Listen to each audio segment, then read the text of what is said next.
I'm giving somebody the blues today. Even with the insane amount of content that they dumped on us like a week ago, and then also following up with the demo, there is still so much that's happening in the world of Tekken. And in today's video, I want to give you guys just a quick summary on everything that's going on. The first thing, Tekken 8 recently sponsored UFC 296. This was pretty big, and once again, it just shows the sheer force that Bandai Namco has. When Harada said like 2 years ago that their marketing power is strong, this is what he meant. But you got to keep in mind, this was not the first time that they've done it. They've done it at the beginning of the year as well, where they sponsored a whole entire event. So you can see that this is just something that they're frequently doing from time to time. Brought to you by Tekken 8, the brand new game in the legendary franchise. Another thing that I want to note, we the players discovered that one of the former DOA directors and producers, Shimbori, is working on Tekken 8. We saw their name in the credits.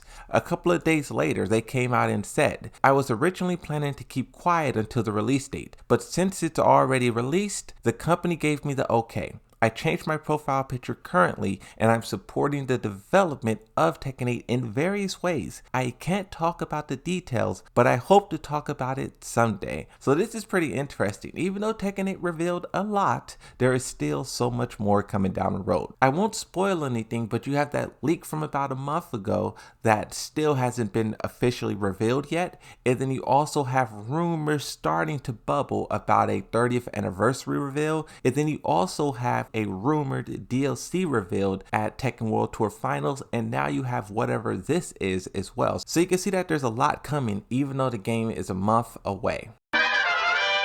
For those of you who haven't pre-ordered the game just yet, be aware that if you pre-order the collector's edition and if you use the code "Don't Ask Me for Shipping," you get free shipping. Now, me personally, I don't think I'm going to get the collector's edition. It's just way too overpriced. That's one thing about Tekken 8 that's a little controversial, is the pricing on everything. But I mean, we've seen far worse from games that is far worse, so I'll give them a pass on that one thing. But on the topic of controversy, this one comes from a player. In a tweet critiquing the thickness of Reina Mishima, they say, sigh, well that's Tekken. No cheeks, no buns. In the comment section, someone said, not a true Mishima. And then they showed the picture of Kazuya looking extra thick. Man, Tekken 8, video games today is all about representation. But so far, Tekken 8 is not representing the thick female character archetype. It's kind of offensive if you ask me, and I think they need to step it up. But jokes aside, this person got a lot of criticism. You know, whenever someone says something about a character being attractive, you immediately get hit with the go touch grass, that's disgusting. One of the most liked responses to this says, the average fighting game player's horniness will never fail to impress me. Rain is a cool character with super cool design and fighting style, but the first thing these guys check is, does she have cheeks? Go touch grass, bro. I was going to dedicate a full video to this whole topic and really like dissect it deeply, because I think it's so much more here at play that a lot of people don't think about, or they don't want to think about. But that video was just too cutthroat and I scrapped it. But one of those things that I salvaged from that video is this. Pornhub revealed the most searched video game titles and characters on their website. At the top of the list for characters is Chun-Li, followed up by Tifa. I see why you guys are such big fans of Tifa. I didn't know, man. I didn't know. Maybe I gotta go check out what's all the hype about. But Chun-Li, number one, that's insane. Fortnite as well, right next to it. You know, people always say that Tekken should do a Fortnite collaboration. I thought they should have been did that. Pretty much every game on the planet has done a collaboration, and it surprises me that Tekken has not yet done so. You can see how much it benefited Chun-Li as a character. And something else that I also want to point out, Tekken was not on either one of these lists. I don't know if I should be happy or if I should be disappointed. Mortal Kombat and Street Fighter are both present. Huh. I quickly want to mention this. Tekken released some new art. Here you have a amazing cover art panel that depicts Jin Kazama and Kazuya Mishima standing in New York City. You have destruction all around. There's also a version, I think this is a fan-made, like edited version, but it has no Tekken 8 over it. Another thing that was announced is, now we're getting into the weekly trailers, characters and whatnot. Shahid, the person who created Yoshimitsu's design and Harang's design, also created Shahid's design. This person is on a roll. But even with a totally new redesign, you can't save that character. The judgment is in and people are still like, lol, boring, snooze fest.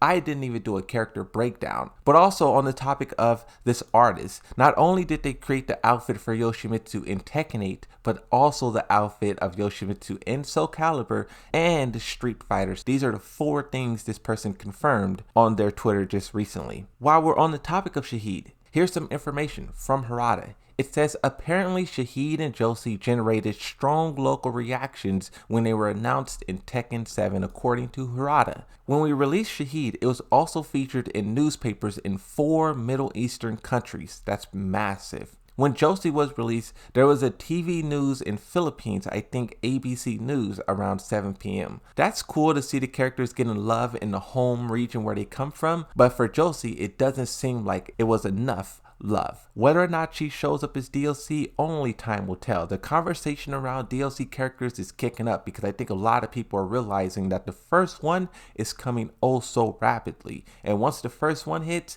it's pretty much game on from there. Complain to Harada, where's this character, where's that character? You know the drill. But moving on to the next topic.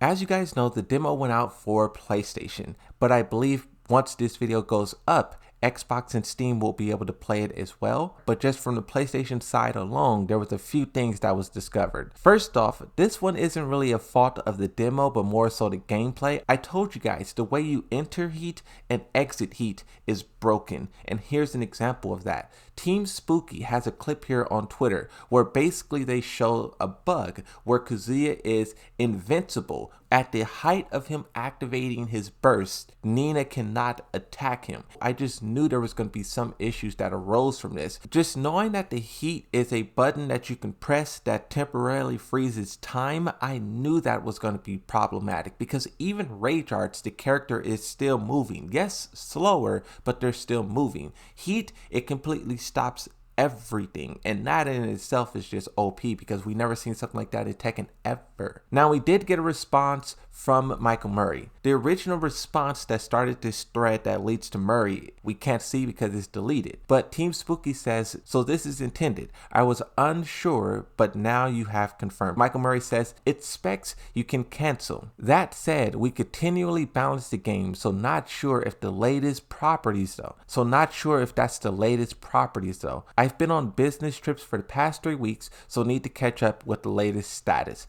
It looks like invincibility properties is wrong, so I don't expect it will stay like this for launch. This brings up a topic that people were already focusing on, but this just shines an even brighter light on it. When Tekken 8 releases, there's going to be a lot of glitches, a lot of bugs, not even from a development standpoint, like the game is broken, just from a balancing standpoint. This is kind of known with Tekken, like when it first releases, there's some crazy things that you can do. And now that we're in this internet environment, yes, Tekken 7 was in the internet environment, but 2017 is nothing like 2023. So when someone discovers some OP tactic or something's not working, that's going to spread like wildfire and they're going to have to jump all over it in order to shut it down. I think back to the Mortal Kombat player 2 side combos not working. Expect something like that for Tekken 8 as well. It's pretty much guaranteed. I seen a video of Zafina and I believe Reina, the 2 characters collided with one another. This is something that's very frequent with Tekken 7. So when the game releases or you play the demo, just know that there's going to be a lot of stuff that's found, discovered, but make sure if you have social media, you send that to the developers so they're aware of it. Now, with all of the balancing problems aside, here's a real technical issue, a technical limitation of Tekken 8. This is on par with the Nintendo Switch version of Mortal Kombat 1 in how atrocious it is. Everyone complained about, oh, there's no Tekken 8 on PS4 or the old Xboxes. This is why. For the PS5 Slim, it says everyone, do not buy this console. Now, I don't know if it's the console because they say console or if it's the game Tekken 8 that's doing this. Now, this has almost 500,000 views at the time of recording. It's pretty much guaranteed that the developers saw this. Even though they did not respond, this is definitely something on their radar. And I'm wondering if they will fix this or if it's have been fixed. Because a little bit after all of these things happened on Twitter, some stuff on Reddit, they put out an update. It says, heads up, Tekken 8 demo update 1.00.02, platform, PlayStation 5, Xbox, and Steam will use the update version when released on December the 21st. Changes, the only change listed is improved Super Ghost Battle feature stability. Is this targeting the Ghost AI? Is it targeting the mode? Or is it targeting the connectivity, the bugs, the glitches that everyone's complaining about? It's not so clear, but once this update goes live, which it says patch available now, players will continue to experiment with the game and we'll get a better idea then of what this has done to make the game better.